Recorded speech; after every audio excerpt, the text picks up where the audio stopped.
look, we're in an industrial estate at the Furious Driving Social. Bought the Lexus.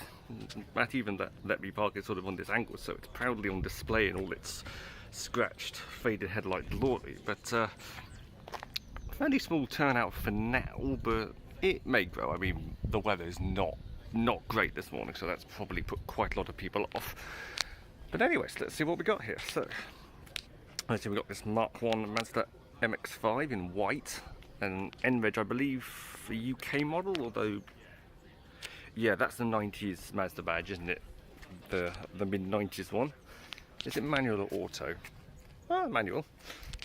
No, that actually looks very original. It's even got the original steering wheel on it. Huh. This BMW 1 Coupe, I think. Yes, 1 Coupe. I don't know which model it is. It's probably de-badged, or well, it's parked up against the hedge anyway. So I've got this Rover Coupe. I think the Tomcat, or I know there was a version of this called the Tomcat, but not sure if this one is a Tomcat or not. It's a Rover Coupe anyway. These you do not see every day. I mean, I'm just old enough to remember when these sorts of cars were still just about on the road.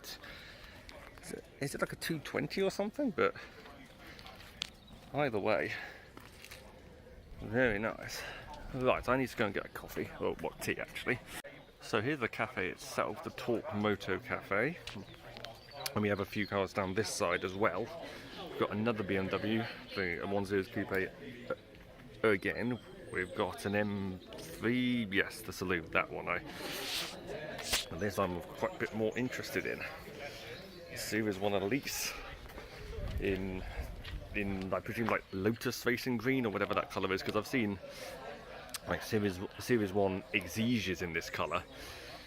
Well, it was this colour in Gran Turismo. Lotus Sport. Now the question is, does this one still have its original K series, or has it been given an engine swap? Well, I mean, I might have to hear this one leaving before I can tell. And actually, you know what? I think it says Lotus on the top of the engine through the mesh, so that might be the original engine. Quite a lot of reflections at the moment, so you can't quite see much inside, but this is very nice. I haven't seen a Series 1 Elise on... Well, actually, no, I saw a Series 1 Elise on the road a few months ago, but aside from that... And it's got Speedline Corsa wheels. So those alone are probably worth a hell of a lot of money. This Mercedes E63 has just turned up. This is an arrival who's even later than me, so at least I'm not the very last one to turn up. And I hear another car coming. I'm not sure if he's for that, if he's for the show or not, but... This is very nice. Two-door Impreza. Well, it wouldn't be a true Subaru without duct tape on it, because rally car, but this is very nice. Two-door, presumably a Japanese import. Turbo.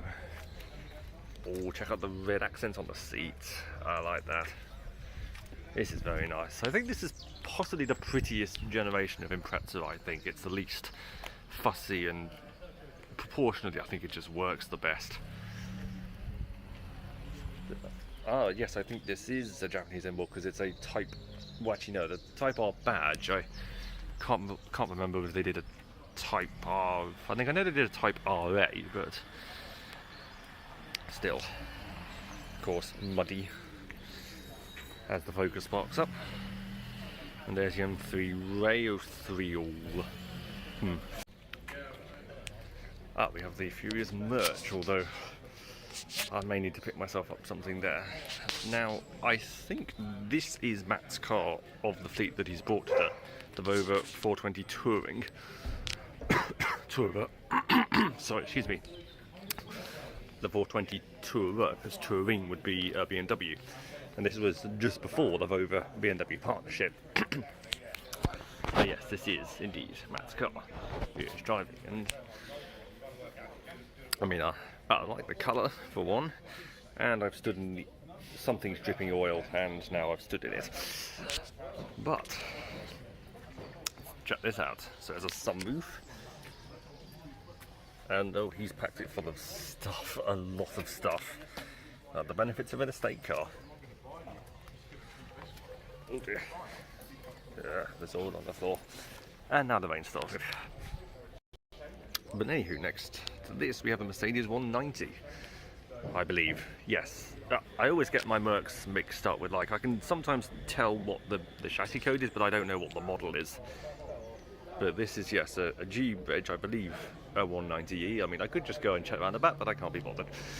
And not because I don't like the car, I do. It's just that, oh, fine, I'll go and check around the back just so I can know if I'm right or not. Yes, it is. Nice side strips. They are neatly styled cars, these. They look boxy at first glance, but then the more you look at them, the more you start to see some of the swages and creases that just give it a slightly more purposeful stance than just a sort of a stodgy box. Next here we've got the Rover 45 V6 belonging to Jospeh Lloyd of Lloyd Vehicle Consulting. He is indeed here today, as I thought he probably would be. Now, this, I mean, I would always consider this to be a sleeper, but it is only well, I say only, it's the 2-litre V6, the Rover KV6 engine. And they do make quite a nice noises. I mean, not very fast, but I mean, you know, with this sort of car, you probably want to cruise around anyway. I mean, well, I mean, having said that, the 45 I do like, because this was obviously the last remnants of the... Oh, where's that turning up? Oh, a Panda 100 horsepower is turning up, followed by another M3, and now the rain's really starting. Anywho, so yes, as I was saying, so yeah, the 45 was sort of the last car to bear the fruits of the Rover Honda partnership, and so underneath at the back, I think it has independent suspension. Again, I'm not an engineer, so I can't remember if it's double wishbone independent or all that, but it has a more sophisticated setup underneath, a more sophisticated chassis than you would usually find on your sort of small typical family car of the time. Next we have pretty much its bigger brother. It's literally I think almost exactly the same colour, very similar wheels, but this is of course a 75. Now, I don't know if this is a V6 or not. There's no badge on the side. Paintwork could do with a bit of going over on this side. I don't know how well it comes up on camera. 75. Oh, it is a V6. So I presume this is the 2.5 version of the KV6, and lovely beige interior with wood. Oh yes. I do kind of like the 75s. I mean, the boot's quite small on them, but I think it is quite an attractive car. Well, the pre-facelifts are anyway. I don't like the post-facelift, the Project Drive or the facelift that they got in about 2004. But the pre-facelift ones, I think, are quite smart-looking cars. They've aged really well, actually, both like inside and out. They have aged very well indeed. And then we're back to the Rover Coupe, which I filmed earlier, and my Lexus with filthy headlights, which I've been meaning to buff, but I never got round to. Taking pride of place above the Torque Moto Cafe logo. So yeah, this is sort of like I guess an overflow car park, or one maybe for a different business, but a few cars for the meet have parked here. Got this Audi RS6. I presume this is a V8 one, not a V10. But that is quite a nice shade of blue. Here we've got the... Oh wow, a Porsche 928. Hang on, is that a 928 or a 968? No, 928. A fairly late one. It's very nice. Oh, yes, it says 928 S4. Wow, an E-Reg, that's quite a late one. I will let him park. But, so, main cars we have here. We've got a Hyundai i20N, a new one, which, as I've said in a previous video, I think the Hyundai N range of hot hatches are probably the only current hot hatches on the market that I actually like, or at least if someone said to me you have to drive a modern hot hatch, it probably would be one of the Hyundai N models, because I think well, just because they're kind of new and interesting. It's a new brand. Yeah, the interiors are reasonably nice. Or there's kind of this trend now, I think, in modern cars of having these kind of streaks and lines all going sort of angling. It's like cars are becoming slightly curvier, but the interiors, I think, are becoming even more angular. Anyways, this is quite an interesting convertible pair, which, oh, now the sun's out. Now they can actually somewhat enjoy their convertibles. So we've got an Alpha GT V convertible, I believe, in a very nice shade of red. Though, is this a GTV 6 or a 2 litre? Well, we'll find out in a bit. It's a black leather interior. So, is it a GT? Okay, a 2 litre twin spark. Yeah, it makes sense.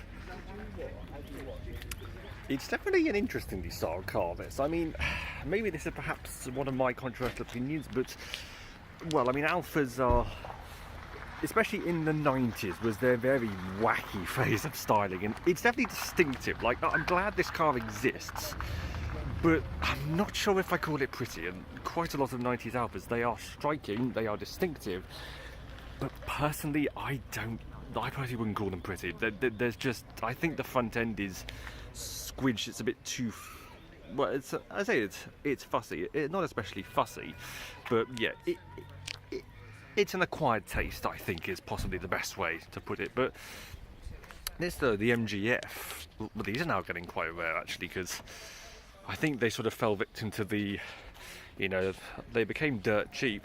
People bought them who couldn't sort of keep up with the maintenance, and or they then thrashed them and turned them into track cars and stuff. So it's quite nice to see a clean sort of original one, a survivor. And clearly, though, quite a lot of moisture on the inside on that one, but I believe it has a light coloured interior. Not that you can see it on camera. But yes, the good old 1.8 K-series engine, and this one is a KFC.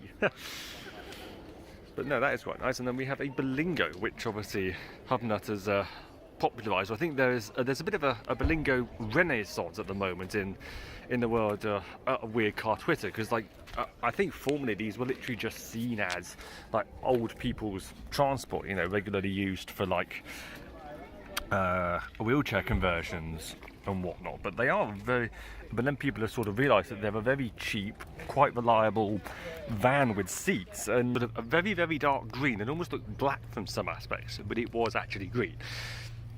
And it was a really good car, actually. It was obviously a bit flimsy inside, but very, very capable. And the rare snow we had when they had to do the school run up to the Surrey posh school and all that. But we had to go along some quite narrow country roads, especially we had snow a few times, so it was something loud and yobbish turned up.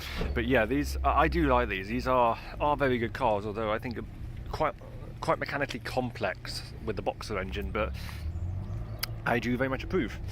Citroen C2 has turned up, which VTS.